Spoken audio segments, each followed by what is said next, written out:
عليكم ورحمة الله وبركاته.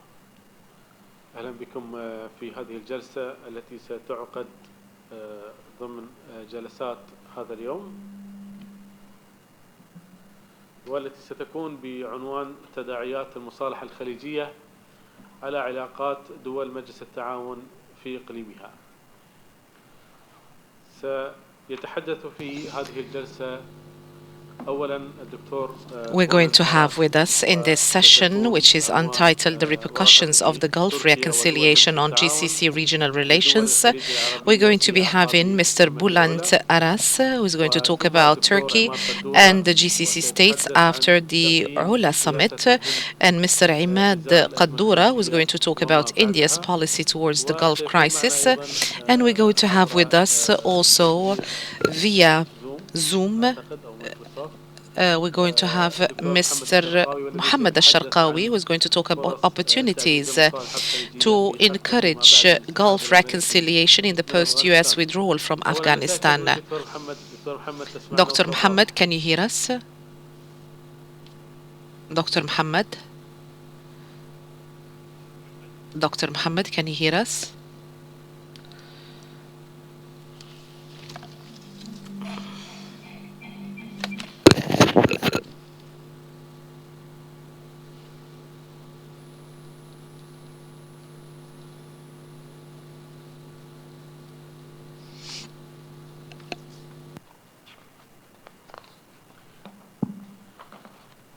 نبدأ بالورقة الأولى والتي سيقدمها الدكتور بولند.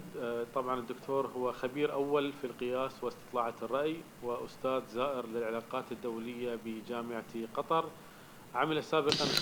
So we're going to have Mr. Bülent Aras, who is going to present a paper entitled Turkey and the GCC states after the Ula summit.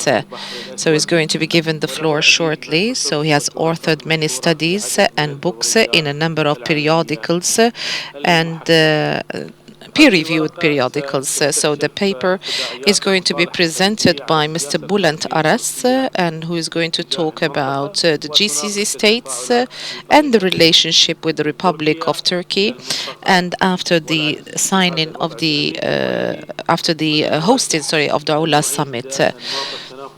And also talking about regional competitions between the GCC and also the end of the diplomatic disagreement and also the role of Joe Biden when it comes to the reconciliation that took place. So, Mr. Bülent Aras, the floor is yours, sir. Thank you, Mr. Chair. My presentation will consist of several parts. My main duty is to describe the post-Al-Ula period, but however, such a presentation requires some background information. Well, there are several phases of Turkey's involvement and engagement in the GCC area. One is the one before the so-called Arab Spring. This is actually the post-AK Party period in Turkey. When AK Party, the Justice and Development Party, came to power, they claimed a new foreign policy line, which is called Zero Problem with Neighbors. This policy assumed solving the problems in the neighborhood. Turkey has more or less 12 neighboring countries, and in that period, Turkey was having problems almost each and every neighboring country. And that was keeping Turkey in its neighborhood, and Turkey was not able to go beyond the neighborhood. So the Justice and Development, or AK Party policy, aimed to solve the problem in the neighborhood and be able to go beyond. And actually, in particular, up until 2010, this policy has been quite successful. Turkey was able to solve the problems with the exception of Armenia. Indeed, Turkey was closest to solve it even, with Armenia, due to the what's called the football diplomacy. But which failed in 2010. With the exception of Armenia, Turkey developed, some sense of good relations with the neighbors. And from that period onward, this happened through the 2004, 2005. And this was also largely due to Turkey's EU process, which was going very well at that time. That's also part of, involvement in the EU. The EU assumes a member or the prospective member countries to solve the problems with their neighbors, and in that way, EU will not, import any problematic country in its main body. And from 2004 onward, Turkey tried to look beyond the neighbors, and one of the first geography Turkey approached was the GCC geography, and Turkey quickly became a kind of first invitee country and then strategic partner to the GCC. And in those years, the main body of Turkey's relations with the GCC geography was Saudi Arabia, and then UAE was an emerging country in Turkey's partnership with the GCC. And to give you some figures, there were almost 100,000 Turkish workers in Saudi Arabia. Most of them are highly qualified ones, the engineers, the doctors, teachers, and also Turkish companies, construction companies. And GCC, Emirates UAE investment in Turkey was about above 20 billion US dollar in those years, and they were talking about 15 billions extra for a specific iron and steel sector in Turkey.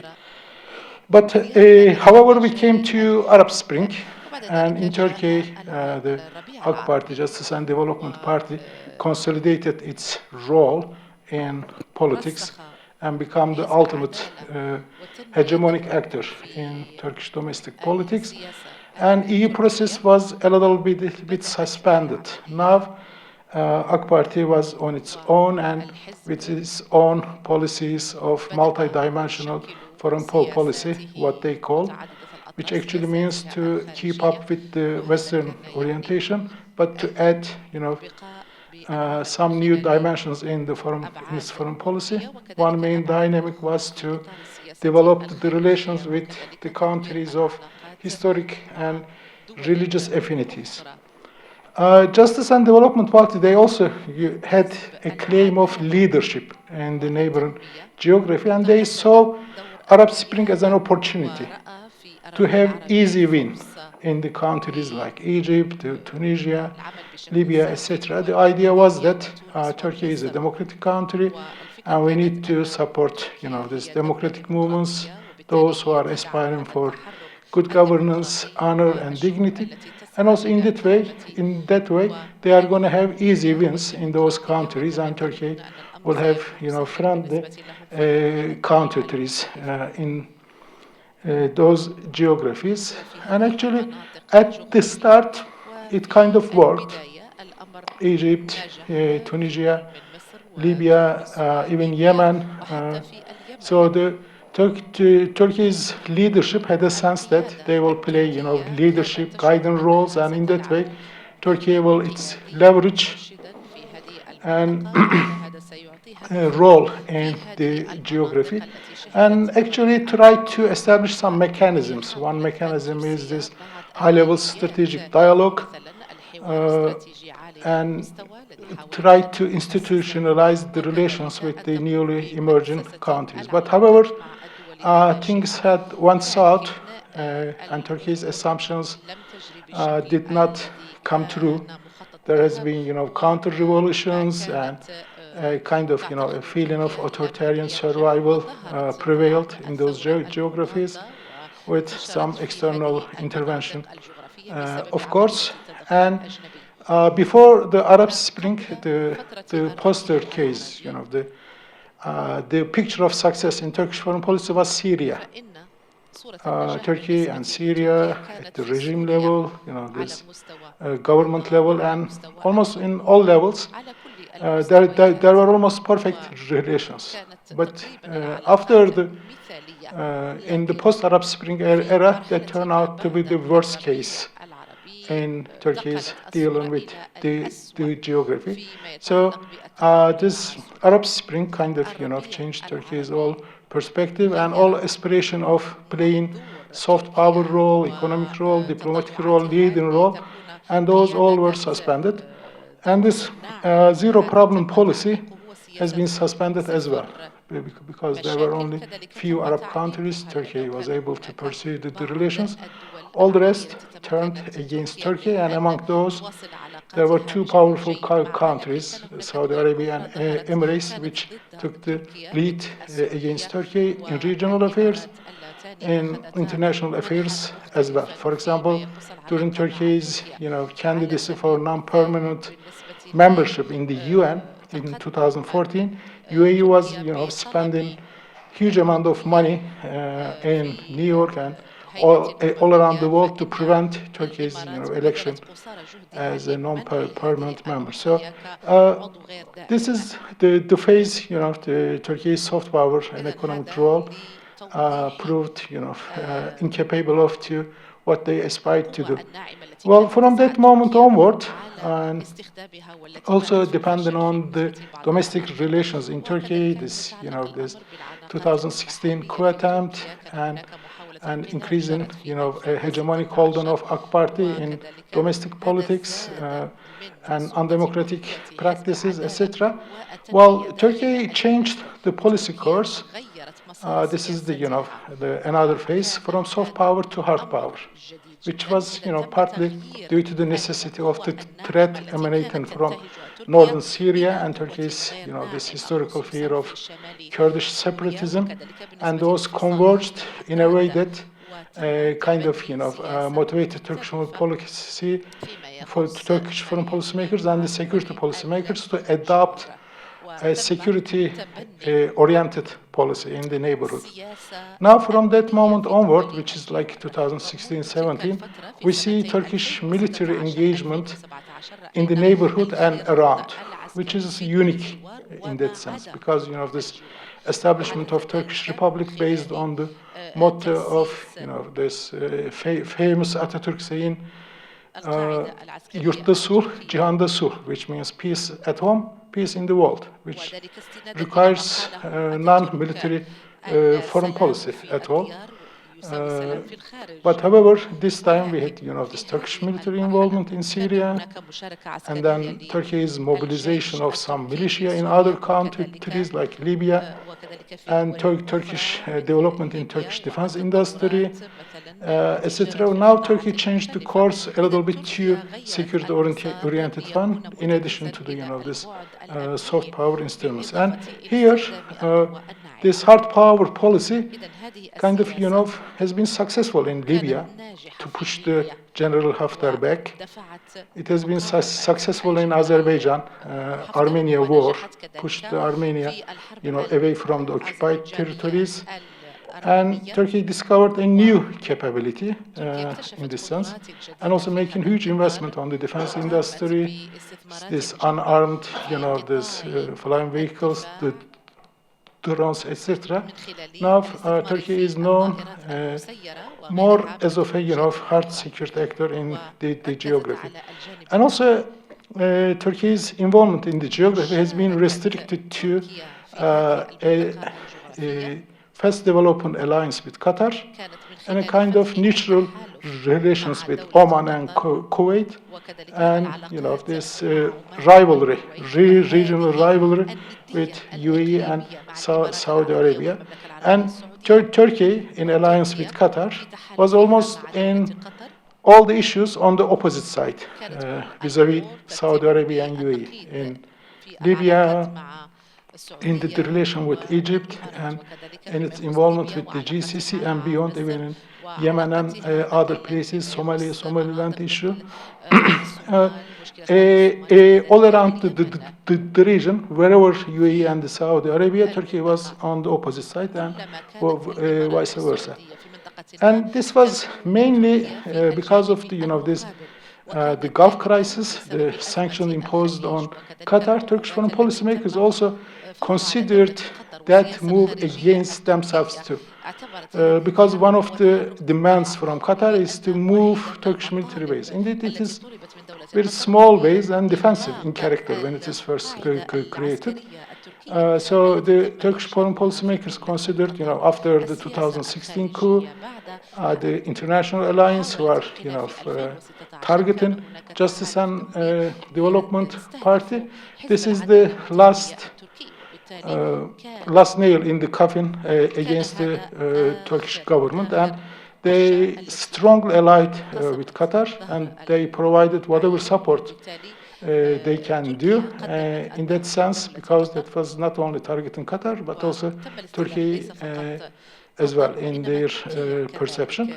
So this period has been signified for Turkish foreign policy, Turkey's shift to military role, but also a fast developing alliance with Qatar. And we see in this period, Turkey and Qatar looks eye to eye, almost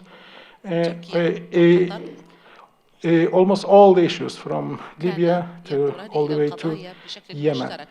Well, this Al-Ula summit and also the pandemic had an impact on all countries in the geography. Now, including Turkey, all the actors they are recognizing that there is an overstretch in the policies in terms of diplomatic, economic, and also the military means. And now I assume we are now entering to a new era of making calculation, redesigning, and basically a reset in foreign policies. We see this behavior in Turkey, we see this behavior in Qatar, we see this behavior in UAE, we see this behavior in Saudi Arabia and elsewhere. But Turkey has been a little bit quick in this reset, and they first approached Egypt to the full surprise of the Egyptians. They were not expecting a Turkish move because there are deep-run problems, rivalry in the Mediterranean, all the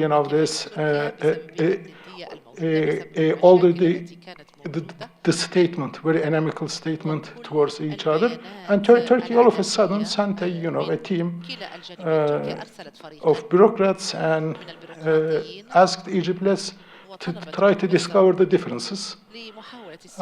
This is like actually a very unexpected move, and it took a while for Egypt to assess what's going on. And now there is at least a mid-level, bureaucratic level talks going on between Turkey and Egypt. And this also, ringed some bells in Saudi Arabia. So they said maybe, the Turkey is changing attitude, reevaluating their engagements and involvements, and Saudi Arabia this time, they approached to Turkey despite all this blockade, other problems, ongoing problems. There happened foreign ministry level dialogue between these two countries. And actually what came fast, which also overwhelmed all other, is this Turkey-UAE rapprochement. The Crown Prince was in Turkey, and to the surprise of all analysts working on the issue, Erdogan welcomed him, and it was a high level of acceptance, and they gave very warm messages that they are in a good track to solve the problems. So these are just a bits and pieces of information, what actually happened in 3-4 phases.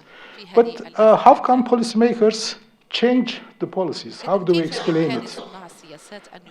We see, like, in my analysis, this is like from 2005, Turkey is being a strategic partner to the GCC, and all the way to 2021, like 2 days ago, Crown Prince, UAE Crown Prince's visit to Turkey. As an analyst and academic, how do we make sense of this? I try to employ the analytical tools of critical geopolitics. Critical geopolitics has a notion called geopolitical reasoning. Foreign policymakers make sense of the events through their understanding of the issues and also through the necessities. By necessities, I mean, all politics is local at the end of the day. That policymaker needs to preserve his place. So to have this hold-on power. So each and every policymaker, they look at the issues, the developments, regional, domestic issues, through a way that will minimize risk to him or her, or help him to preserve hold-on power. So now we see the policymakers in the region, in the GCC countries, and also in Turkey, they are trying to make sense of the issues in a way and interpret them and develop policies vis-a-vis them that will protect their hold-on power and minimize risk to them. This is called geopolitical reasoning. But this is not an easy thing. They also need to develop a understandable, acceptable storyline. So why Turkey accepts Crown Prince? Or why UAE Crown Prince pay a visit to Turkey? So now we see the policymakers, they have a different understanding, a change in assessment of the geographical developments, and they develop policies according to their assessment. They also try to explain, when all of you look to the right and left, I see something going on, that's the feeling, sorry. They understand, adopt, internalize the developments, and develop policies which actually help them at home and abroad. So I can assume, looking at the discourse analysis and their ways of presenting the events, there is a new understanding of the regional geopolitics. And this is basically relies on the fact that each and every country feels that there is an overstretch in their policies. They need to go back a little bit, make an assessment, and claim their positions. So in this, this is what I call a new thinking of reset in the minds of policymakers, and they develop different storylines in association with this new understanding. And this new understanding suggests finding common grounds, working towards a solution of some issues, ending in a way or minimizing or damage controlling of the regional rivalries. We are now at such a stage, but which does not guarantee that there will be, a peaceful, secure order, because these all are happening in a geographic atmosphere of rivalry, and there is also a burden of the past. So my sense is that the conflictual trends and the rivalry will continue, in a dialectical format. We will also have some peaceful trends and the pushes. So using this famous motto of the Marx, each and every country, they try to determine their fate, but they will be doing this in a way that under the, so many elements they cannot control. What they cannot control are this rivalry and the burden of the past, but what they are trying to control is this, attempts to find common grounds, etc. So this is the new line of Turkish policy in the GCC, and there is a little bit receptive audience and counter responses, but whatever going to happen is a matter of time and wait and see. Thank you very much.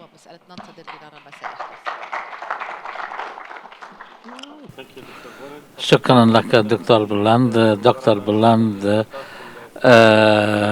started with the narrative of the Turkish GCC countries before the Gulf crisis, and then he went through, before the Arab Spring, then after the Arab Spring, and especially to do with Syria, and he also alluded to a change in the role Turkey plays internally and externally, and he cited the example of Libya and developing Turkey's military capabilities, and also in the post-COVID era, and especially Turkey's relations with Saudi Arabia. And he concluded by saying that Turkey should review and revisit its foreign policy in view of the new understandings and alliances and reconciliation, despite the fact that he was not very optimistic that this could last for long, especially when it comes to the reconciliation in the Gulf, and that requires more wide-ranging steps. Of course, these points are very important. I'm sure there will be questions and comments on them. But before we get to that stage, we'll have first two more papers. First, a paper by Dr. Emad Kaddorah on India's policy towards the Gulf crisis. He has a number of articles in peer-reviewed journals, and the latest one was on the importance, the geopolitical importance of the Gulf countries in India's foreign policy, and also his paper will be entitled, as we said, India's policy towards the Gulf crisis. Thank you very much, Chair, and Mr. Abdulaziz Al-Ishaq, and thank you to our other speakers, Dr. Bülent Aras and Dr. Mohammed Cherkaoui, and thank you, ladies and gentlemen, for being with us. The first question that comes to mind when we start talking about India's foreign policy vis-à-vis the Gulf states, a question is asked, why India? I say, why not? Because India has the seventh largest economy in the world, and the Arab Gulf countries they form the first trading partner of India. And why is it that India's foreign policy towards the GCC crisis is important? Because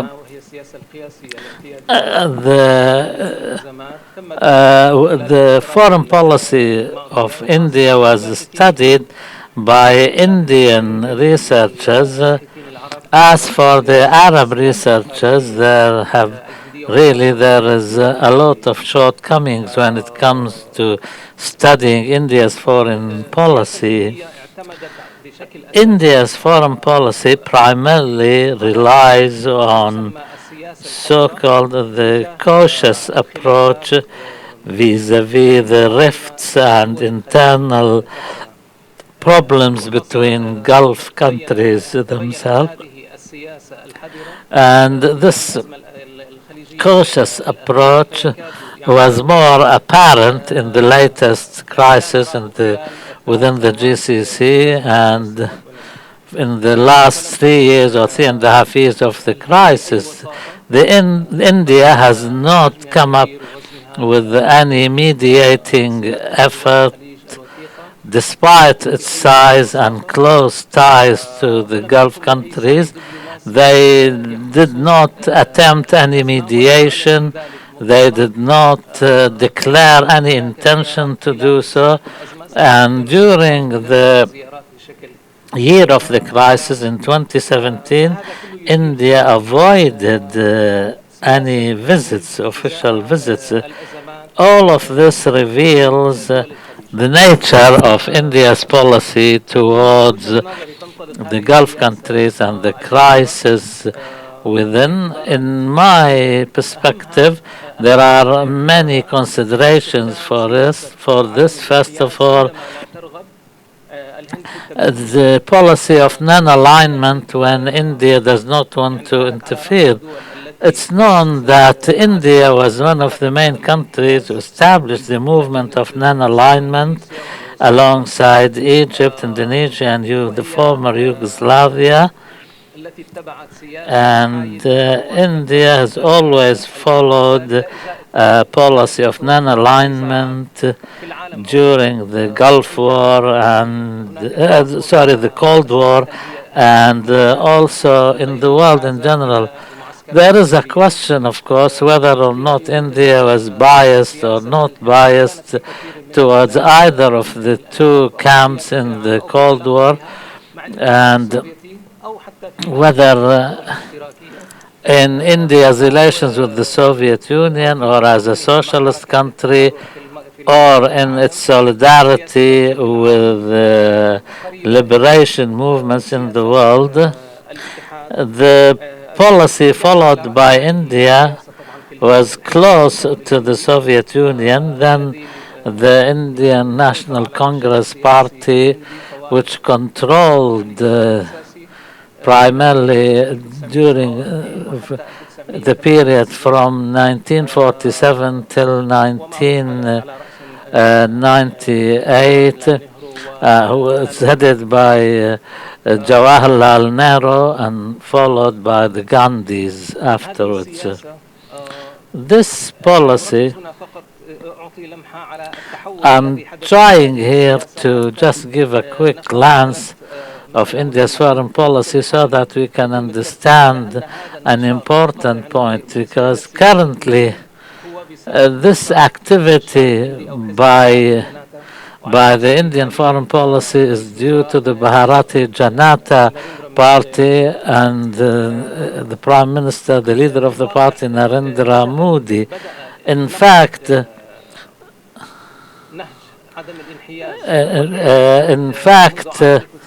criticizing the path of non-alignment started from 1990 when the Indian economy was about to collapse and the value of the rupee went down from $1 equaling 13 rupees to $1 making 46 rupees.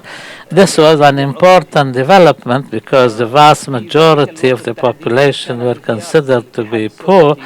At that time, the collapse of the Soviet Union was evident, and globalization was at its beginnings, and the victory by the liberal way of thinking over the socialist model was becoming more apparent, and also the collapse of the Soviet Union, and before that the withdrawal from Afghanistan in 1989 until its final demise, leaving vacuums of power. This period saw an enhancement of Pakistan's influence as an ally of the United States, whereas India was left in search of partners and a path to follow, not as an alternative to the non-alignment policy, but to have a policy which is more effective. Also, amongst the other developments was China's ascendance after the aid policy updates in 1978 onwards. All of this has called for a revisiting of India's foreign policy, and also there was another development, and that is the ascendance of Hindu nationalism headed by the Bharatiya Janata Party, who in 1998, after a persistent effort and as a result of the criticism leveled at the internal policies and the economic collapse in the beginning of the 90s, although from the end of 1991 the economy started to recover, and this was due to the policies followed by the Congress Party and Nancy Rand's policies, but the recovery was not enough to the degree that made the Congress Party gain the support of the poor Indians. In fact, Bharat Janata came to power and in alliance with, in a coalition with other parties, but they made a lot of changes. The most important was the 1998 nuclear tests, which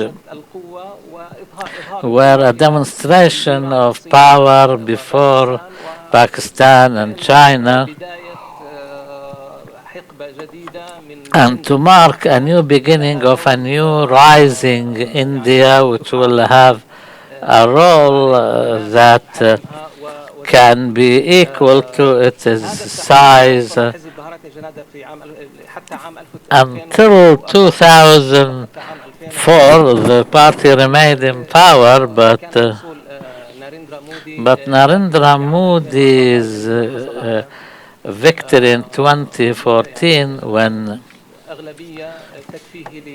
when he achieved a majority big enough to form a government on his own, he came to power on the severe criticism of the non-alignment, and his criticism was based on what he saw as the non-alignment policy or strategy was not enough for him, and he called his new policy proactive diplomacy. But the irony here, which is the entry point for us to get into talking about the Gulf crisis, the side which criticized the National Congress Party's policy were the same people. They used the same principle in foreign policy when the Gulf crisis began, because right from the start he declared that India is known for its non-alignment and policy, and now we try to understand India's position through their statements on the Gulf crisis and how we can explain that. India's position came after one day only, on the 6th of June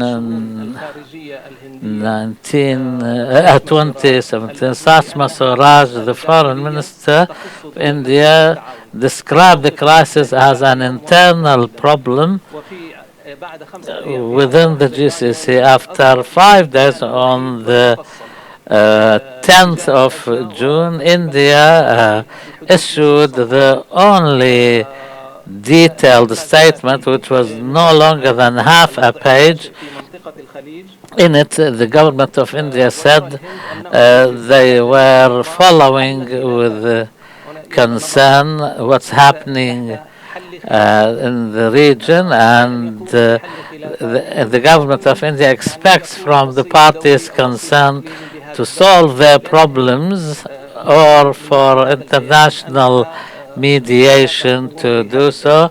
And it was understood from the statement that India was not going to interfere, and the statement called for solving these internal problems on the basis of dialogue and peacefully.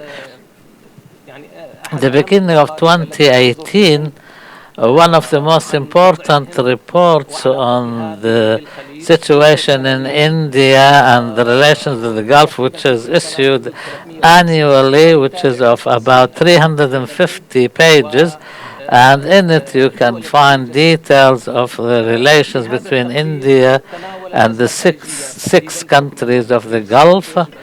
And because this is an annual report, so it had to deal with issues in that year as well as updating information about the previous years. The Persian Gulf 2018 and India's relations with the region. This was the title of the report, and the report described the crisis as that the intensification of this rift is bad news for Hind, and New Delhi should be aware of all the sensitivities of all parties concerned. The UAE, Bahrain, and Kingdom of Saudi Arabia will be watchful if India tries to establish close partnerships with Qatar, and at the same time Qatar can be aligned if India ignored Doha. Maybe this is the gist or the most important conclusion from the report. Therefore, the report recommends establishing a fine balance, and India should avoid aligning itself with any or either side and avoid proposing any mediation efforts. Not avoiding mediation itself only, but any proposals or suggestions, and not alienating any of the parties concerned. In fact, this statement shows that India's behavior after the statement by the foreign minister and the statement by the foreign ministry and this report, all of this explain India's behavior, and India has stuck to this role. In 2017, there were no visits at high levels at all from India to the Gulf region. 2014, 2015, 2016, on the other hand, so many visits, repeated visits by Narendra Modi, first to the UAE in 2015, then 2016 to Qatar, and before that in February 2014, Manmohan Singh, the foreign minister of the Congress party, had visited Saudi Arabia. India's position vis-à-vis reconciliation, Gulf reconciliation, was very welcoming. The statement saw this reconciliation as restoring the situation in the area to its perfect and ideal situation. The statement welcomed the reconciliation, and India enjoys excellent relations with all our neighboring countries in the GCC. Practically speaking, there was a positive position taken by India, which is represented in what was called at the time the Indian Qatari Express Service, to provide the necessary help to Qatar after the imposition of the blockade. Now I have 4 minutes left. How can we explain India's avoiding any mediation efforts? First of all, India knows very well the Gulf area without needing to explain anything. India is aware of the social makeup of these countries. India knows all the historical differences and rifts, and also India's economic engagement with the region has enabled it to identify the needs of GCC countries and India's heavy reliance when it comes to oil and energy resources on the Gulf. Secondly, and this was one of the most important reasons, India realized that Saudi Arabia and the UAE are not expecting or asking India to play any role of mediation. In fact, what they wanted from India specifically is to side with them in the steps they have taken against Qatar. So therefore, India realized that any role India may play in this regard may reflect badly and negatively on this. And also, and when Iraq invaded Kuwait in 1990, that incident had a lot of impact on India. India had to evacuate 150,000 members of the Indian expat community, and also the sanctions imposed on Iraq in 1989-1990 endangered India's strategic reserve. So India did not want to incur the same losses. India has around 8 million of its nationals working in different Gulf countries. Fourthly, India wanted to protect its interest with the Gulf countries, the commercial and trading exchange, which is known maybe in the period of the questions and answers. I can go into some more detail. Fifth, in the areas outside India's prime national strategic circle, the first circle is South Asia, India's most important and sensitive area. The second circle, which reaches the shores of the Indian Ocean, India is very cautious and watchful of any increase in the role played by China or Pakistan. India's declared position always was the non-interference in the internal affairs of other countries. So it was more convenient for it to do so. Pakistan on its side offered their mediation. Qatar accepted, the Saudis refused, and maybe this has made Pakistan not gain the upper hand vis-a-vis India and the Gulf crisis. Finally, the reliance on the United States in securing the Gulf security and the so-called free ride that India gets, because India accepted the mediation effort by Kuwait and at the same time saved itself from having to do anything, because ultimately what the United States does, India can welcome, and that will be the end of the story. Thank you, Doctor, for this paper. And so you talked about the relationship between India and the GCC countries, and also the variables and changes that have happened at the time, policies of the Soviet Union, the rise of China, and changes in policies, and also the arrival of the Hindu political party into power, and also talked about the GCC crisis and the first statement.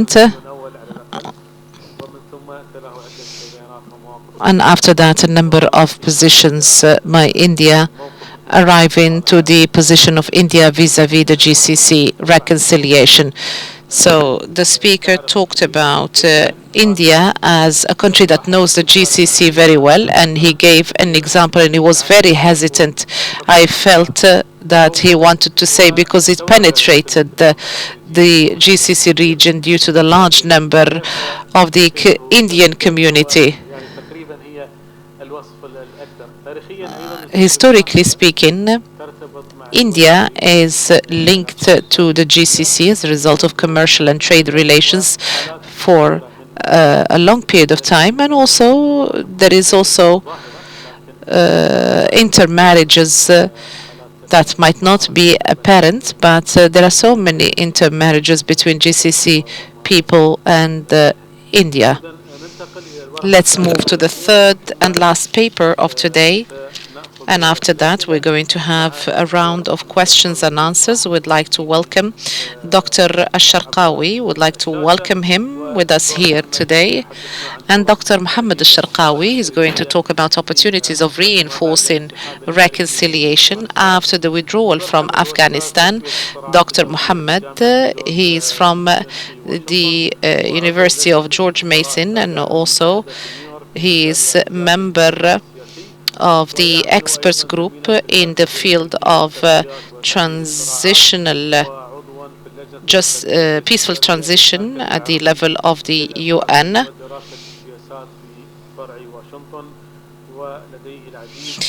Dr. Mohammed Cherkaoui has authored many research projects. The floor is yours, Dr. Cherkaoui.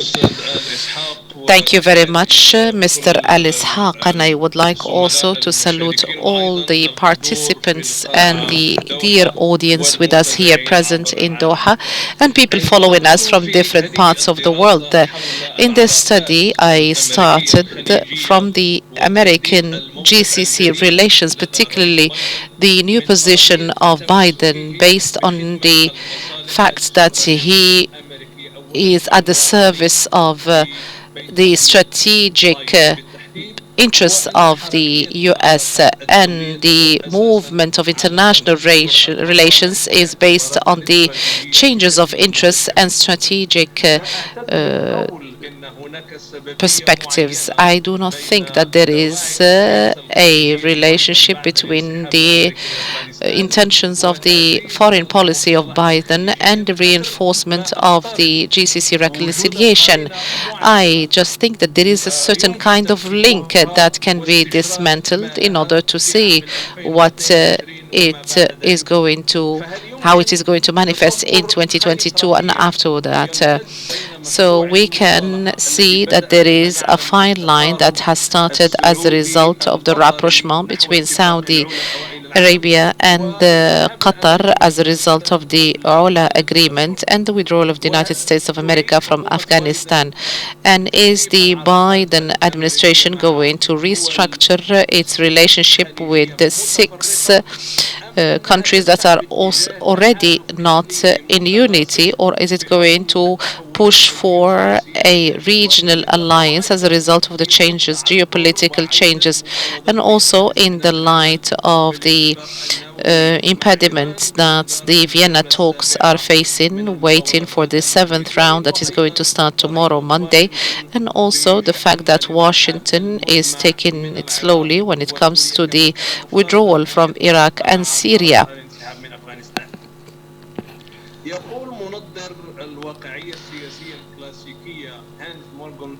Hans Mongenthal الواقعية تقتضي الحصافة، والحصافة هي الفضيلة العليا في السياسة.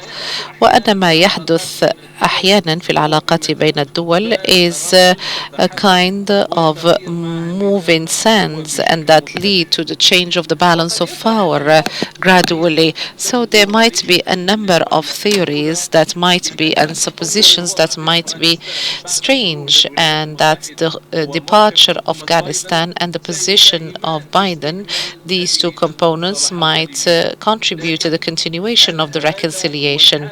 But is this the only incentive, or are there other incentives for the position of the Biden administration that urges for the implementation of comprehensive reconciliation?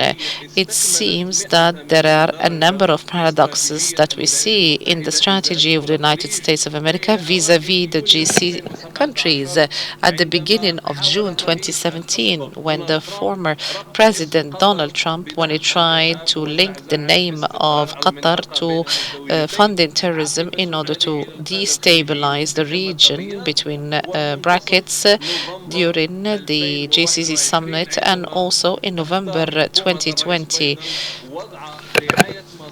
And when Biden puts the interests of Afghanistan in the trusteeship of the Qatari embassy in Afghanistan. And Blinken said that Qatar is going to be the protective power of the interests of the United States of America in Afghanistan under the rule of Taliban, and how the withdrawal from Afghanistan has included many countries in the evacuation process that took place in Afghanistan for more than 10 months since Biden became president. It has become clear that his government tries to avoid more and more military intervention in the GCC and the Middle East and other regions. They try to harmonize policies in the Middle East with the in the light of Bernie Sanders' position and a number of progressives in the Senate and in Congress in general, by reducing the number of bases and also to continue putting pressure in order to end the Yemeni war as a declared strategic priority, as it was announced by Biden. And also the administration continues supporting reconciliation in the GCC and supports enhancing relations with Israel. But the Biden administration is not putting pressure as it used to be the case with the Trump administration. There is a belief in Washington that the fact that the Saudi Arabia hosted Al-Ula and positively communicated with Qatar. It was a kind of a proactive kind move, knowing that Biden does not support the policies of Saudi Arabia. The fact that the Democrats do not support the Crown Prince as a result of the assassination of Jamal Khashoggi. One of the researchers, Bruce Rydell, who is also the director of intelligence in Brookings Center in Washington, he thinks that Saudis found an adequate opportunity to mobilize the GCC, which is the group of the 6 monarchies, to build one position to reinforce the position of Saudi Arabia after the election of Biden and him becoming president of the U.S. Although the relationship between Riyadh and Washington is not positive as a result of the position of Biden vis-à-vis Saudi Arabia, because it is in keeping with the strategy of Kremlin in Moscow vis-à-vis OPEC plus Russia. This about raising production to 400,000 barrels per day, which increases the concern of the White House that would increase inflation to its highest level in the last 7 years, and also the fact that it would lead to lesser opportunities for Democrats to win seats in Congress. So since Franklin Roosevelt, the Americans were very kind to Saudi Arabia, but nobody was as kind as Trump was. So Trump chose Saudi Arabia as his first destination, and Biden said he wants to reassess relations with Saudi Arabia. And at the same time, we have seen voices rise in Washington to revisit, to see the relationship with Saudi Arabia, to see the real allies in the GCC. In a lecture in the Foreign Relations Council in New York 2 months ago, we have followed a statement by Mohammed bin Abdurrahman Al Thani when he said there is no winner in such crisis, and he considered that the only victory manifested in the end of the crisis itself. And he said that the GCC is considered the most secure region in the whole region, and that this stability should be reinforced through cooperation. And we find that there is a large belief amongst politicians in Washington that says that Saudi Arabia and Bahrain and Emirates, in addition to Egypt, they have accepted the status quo. Qatar got what it wanted, and the blockade was ended, as Bruce Bridle has said. And on the other hand, the other countries were not able to do anything, and there are a number of reasons that things have elapsed the way they did in the last 4 years. As we have followed in the last 3 months, we have seen many visits that have been exchanged between Antony Blinken and Lloyd Austin and the special envoy to Iran to a number of capitals. So this shows that there are some changes that are going to be happening in the region. So we have a number of changes until we find a quicker pace in the moves that are made. And here we can talk about a quote by Thomas Friedman at the New York Times when he said, should I talk about the withdrawal of Biden and how Biden withdrew forces from Afghanistan? This is something that would lead to reform in the policies of the Middle East, most probably to the best, or shall we wait a few months and to take into account seriously what has been said to me about this kind of love is in the air in reference to the reconciliations that are taking place in the region. Friedman says that the biggest power that is moving these blocks is the fact that they have received the following message: you are in your homes. If you would like to communicate with us, we're going to be in the Taiwan Strait, and write to us and send your oil exports. When the government of Biden decided to reduce its military presence in the GCC, a number of analysts, such as Gerald Franstein, he came up with a number of recommendations that he delivered to the Biden administration.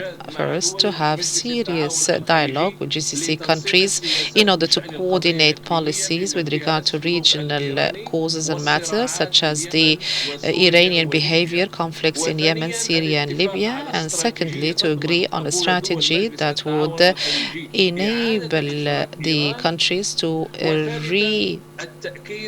make Iran participate, integrated, and also the participation of the U.S. through a number of levels, political and economic, and so on and so forth, and also to respond to the concern that the presence of the U.S. might retreat, and also to look into regional threats and also the joint responsibility between the United States and the GCC countries in dealing with these matters.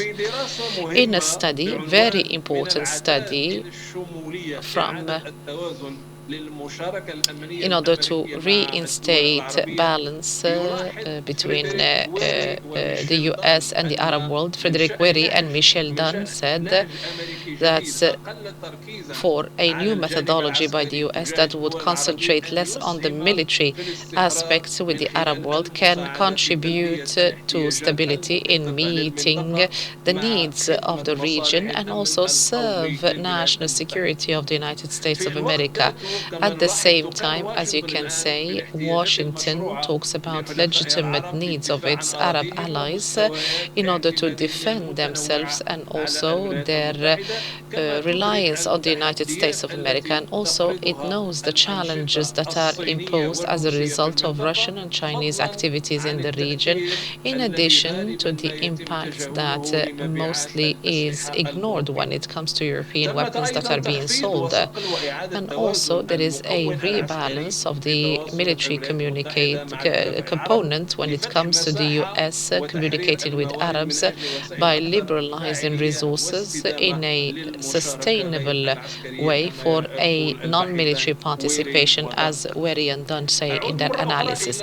I would like to go back to Ross Riddle and how he read the current situation. He said that the Biden administration is going to try to achieve these objectives, knowing that so many of those objectives at the GCC, particularly when it comes to Saudi Arabia, Bahrain, and the Emirates, these countries are not going to be happy for any return to the nuclear deal.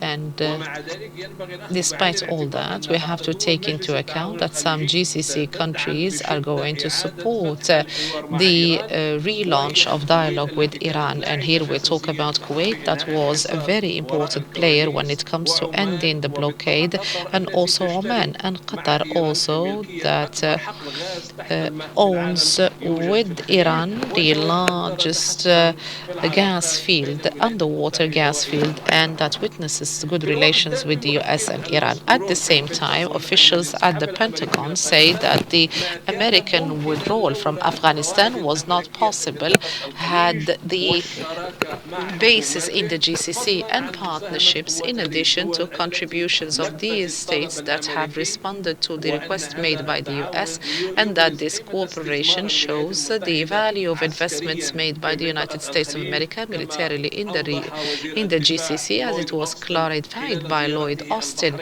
in his visit to Bahrain. You have 3 minutes.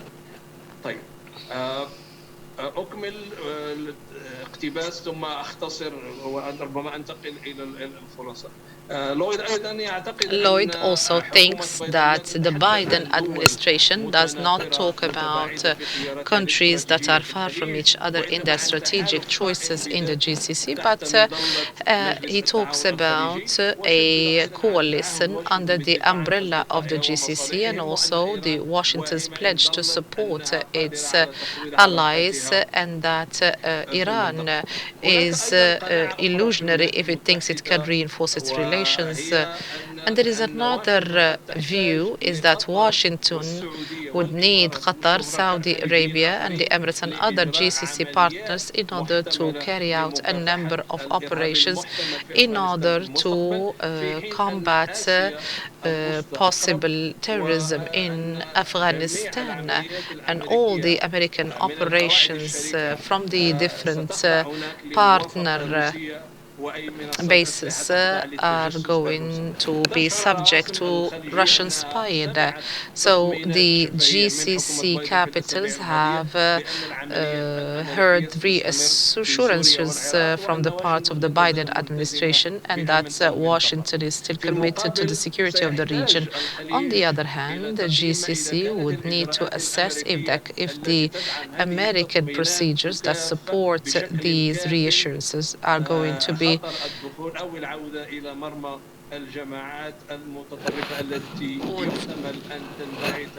work on trying to stop or to counter the terrorist groups that are seen to probably spread in Afghanistan. We have seen and followed the statements made by officials that are most of the time positive in this phase. So there is a strategic trinity here. First of all, Washington has a strong need for roles to be played by the GCC, particularly by Qatar, by Saudi Arabia, by the Emirates, in dealing with Taliban politically. This is if we take into account the Qatari angle in particular, and also to stifle the hardline groups from a security perspective. And this is what Washington relies on when it comes to the other GCC countries, particularly the Emirates and Saudi Arabia.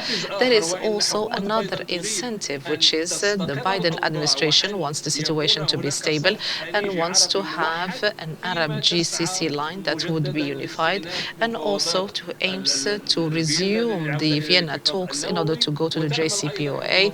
And also the Biden administration aims that the GCC positions would remain in harmony with each other in a way that would serve have the American discourse saying that the nuclear discourse would be the best way of oversight in order to contain the nuclear threat of Iran. 1 minute.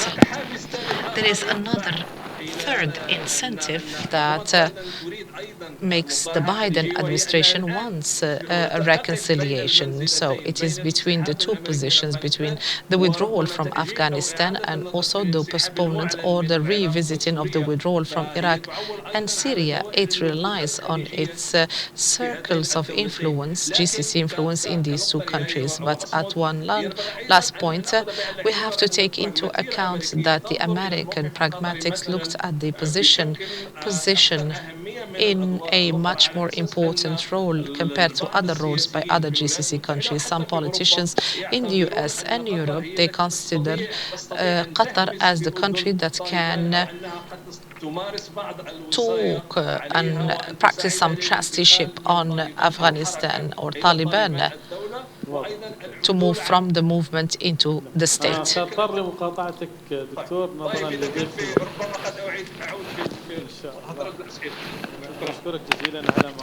Thank you very much, Dr. Mohammed. Thank you. We'll still have some time for the questions and answers. Dr. Cherkaoui, you discussed the reconciliation followed by the diplomatic moves and Biden's message to the area after the withdrawal from Afghanistan. You cited some different positions and statements in America's relations with the Gulf countries and America's incentives for the future. We have half an hour for the questions and answers. Please, if it's a question, you make it pointed and short. If it's a comment, please don't take more than 3 minutes to make. السلام عليكم دكتور ظافر العجمي الكويت. My question is to Mr. Bülent Aras. You mentioned, or you said in your paper, you went through the Turkish approaches to the Arab world, and we saw the intervention in Libya and Syria and in northern Iraq. You intentionally did not talk about the Gulf security and the policymaker and the Turkish policymaker. I mean, we can notice Turkey is not part of the problem nor the part of the solution when it comes to the GCC relations with Iran. Why is that? Thank you. ظافر ناخذ سؤال آخر. تفضل دكتور.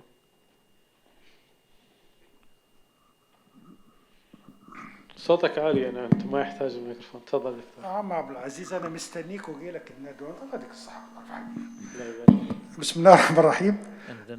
I have two main questions, one for Mr. Kaddorah, one for Mr. Aras, and then a comment for our professor, Cherkaoui. Mr. Aras, about Turkey, let me thank and appreciate Turkish rule in the Gulf conflict or blockade, and what is Turkey and President Erdogan doing in favor of Islam and peace? My question, do you think that President Erdogan will be elected in 2023 in spite of what is happening now, the devaluation of lira and insufficiency in energy and what you mean all this? How can we expect electing or re-electing President Erdogan? Mr. Kaddorah, you spoke about everything, only Kashmir. You didn't mention Kashmir, the conflict in Kashmir, and Modi restructuring or demographic restructuring in favor of Hindus. So do you think that what is doing in Kashmir will affect Indian relations with Arabs, or in the future will make a conflict or a war between Pakistan and India? تسمح لي أكمل؟ Can I continue, please? Dr. Cherkaoui, you are our professor, and we cannot disagree with you, but America's withdrawal, in fact, was America running away, not withdrawing. They said it will take them 6 months, but they had to run away in weeks.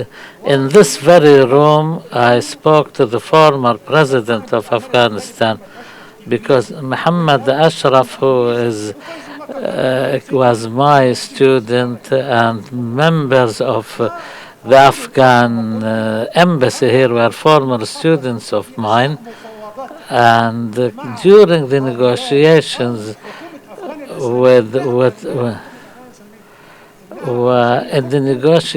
between Qatar and the government of Afghanistan to release the funds, the Afghani funds in the United States, there are 5 million landmines, 2 million martyrs, 150,000 women were raped, 20 years of occupation, and still 80% of the population is below the poverty line. Shouldn't Afghanistan call for compensation for all of that? One more question and we'll take a round of answers.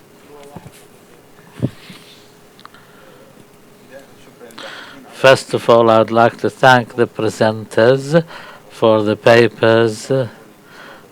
My question to Dr. Emad, in his concluding remarks, he spoke about the role of China and Pakistan in the Arab world. In his opinion, how does India view the role of these two countries? Is it a matter of competition with India or an attempt to contain the role of India? We will start with you, Mr. Aras, about Turkey's intervention. Thank you very much, Mr. Chairman. Actually, I did not skip anything in my presentation intentionally because we have a time framework, and also we need to be, kind of in an order to present an academic paper. This is probably the problem without format of the conferences. We come all the way here and have only 15 minutes to present everything we have. Maybe we should think in the future to have a different formats to let the presenter to talk at least 30 to 45 minutes, which will be enough to cover almost everything. Well, actually, Turkish-Iranian relations historically are a little bit different than GCC Iran relations, because if Turkey and Iran had Facebook accounts, the relations between them will be complicated, to say the truth. Well, the long history of rivalry, friendship, and long history of being, neighbors, kind of taught these two countries to compartmentalize the relations. Now there is cooperation and conflict going on together. For example, in Syria there is Turkish-Iranian presence, and there are conflicting and converging issues even in Syria. For example, both countries, they ally against the Kurds, but on the other issues like this Assad regime's presence and future, they have conflicting views. Well, Turkey actually does not want to be a party in between the rivalries of the GCC and Iran, because Turkey has not much to contribute. One dimension is the sectarian dimension between Iran and the GCC countries, and Turkey has large Alawite population.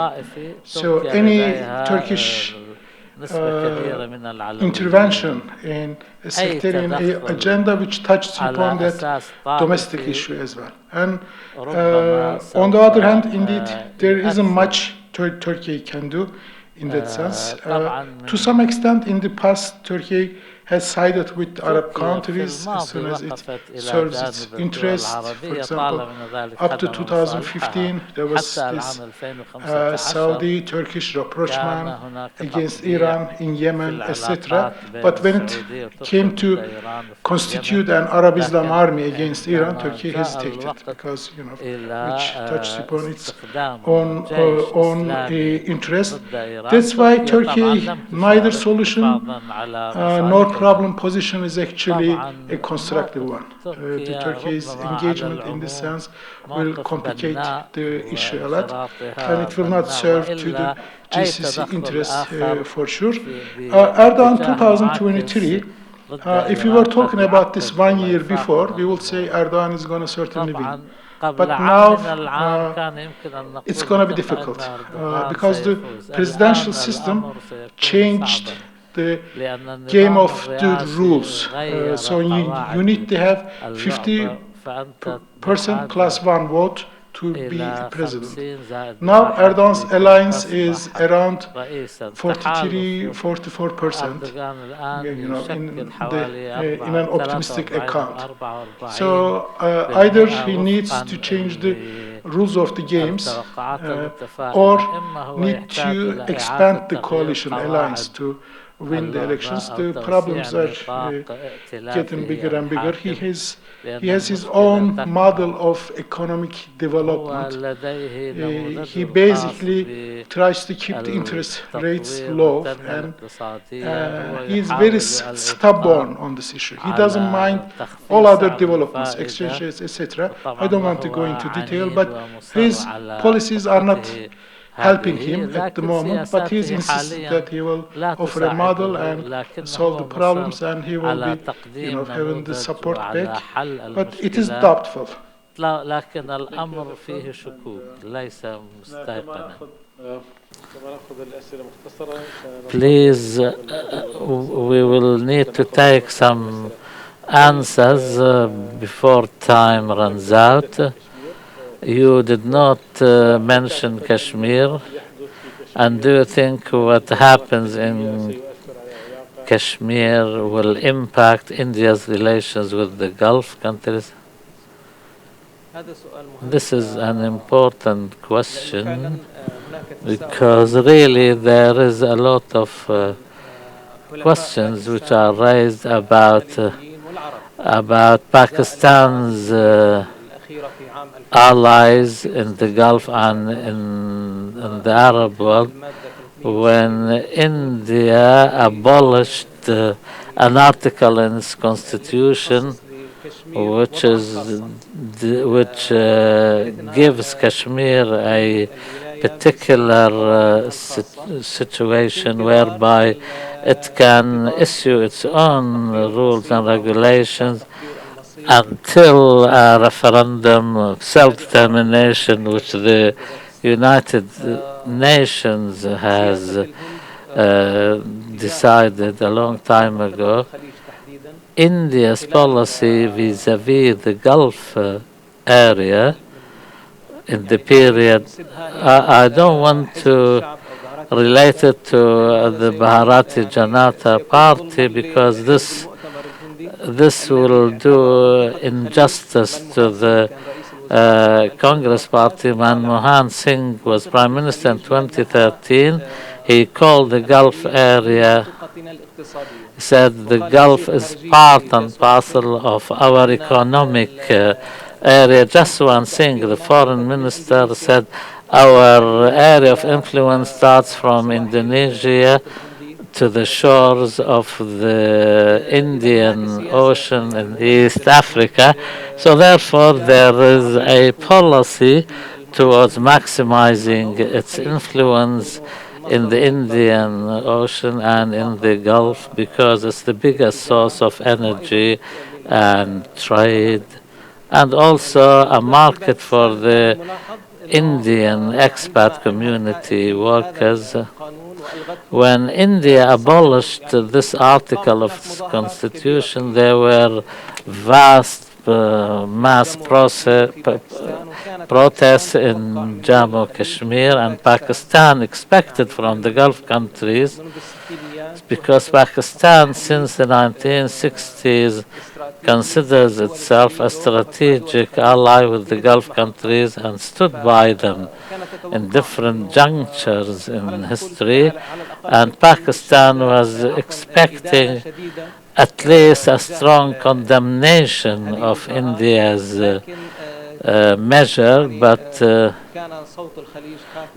the voice of the Gulf countries were very quiet indeed, and it was very diplomatic. This has annoyed Pakistan, and I don't want to delve into more details.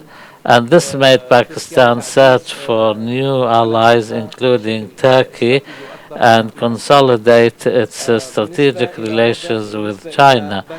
As for Pakistan and China and the question of containing India, India's policy since the 1990s until now is based on redefining its national security. It used to consider South Asia the area that India should have hegemony on, but since 1998 with the People's Party, India has developed its sphere of influence to include the entire Indian Ocean, and considered that China, through the southern Silk Road reaching East Africa, is a threat to India. For this reason, India has adopted a similar strategy in an attempt to contain those who try to contain it.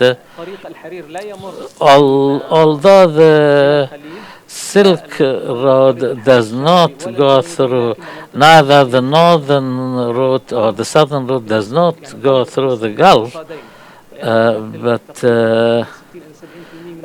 60 to 70% of India and China's oil imports come from the Gulf. So therefore, any country who enhances its influence in the Gulf can deprive the other country of this important source of energy or negatively impacts the trade with it. But what you said, this is the standard, the usual Indian policy under normal circumstances. But when we talk about the Gulf crisis, India's approach was more cautious. Dr. Mohammed Cherkaoui, do you think Qatar's negotiations with the new government in Afghanistan will extend to over releasing funds? Will it include landmines, compensations, etc.? Dr. Mohammed, we can't hear you. Can you hear me now? There is no doubt that many are expecting a new achievements by Qatar in building or rebuilding Afghanistan after the American withdrawal. But the situation depends. Have we reached what we call transitional justice or not? We do not want to burden four American administrations with all these responsibilities, the Bush, the Obama, Trump, and Biden. I think we can I don't know, we can rectify the sins or the mistakes by the new conservatives. We can also include Iraq and America's war on Iraq. Thankfully, the diplomatic track has led us to a withdrawal from Afghanistan and some sort of transfer of power without any acts of vengeance or retaliation. But the question is, to what extent can the Qatari mediation be successful? The Qatari mediation is faced with two different kinds of expectations. There is, on the one hand, Taliban, who wants from Qatar to help it to achieve what they want, like recognition, legitimacy, and gaining loans, etc., financial aid, and financial aid from the World Bank and the IMF. Qatar also has to understand that the United States and the European capitals are relying on Qatar to convince Taliban to take the kind of steps they want. So Qatar has to come up with some very creative diplomacy and new methods and to be pragmatic and to be neutral and unbiased, and we hope that the most important bridge in bridging these gaps can be there and can be sustained, and the officials in Qatar should take into consideration to what extent can they be flexible with Taliban when it comes to Taliban's expectations and the West's expectations from Qatar, and how different Taliban of 2021 be different than the Taliban of 1996, and how pragmatic Qatar should be, and also to manage the positions. If there are any more questions now? If not, then we will leave it here, and finally we would like to thank you. This was the last session of the Gulf Studies Forum,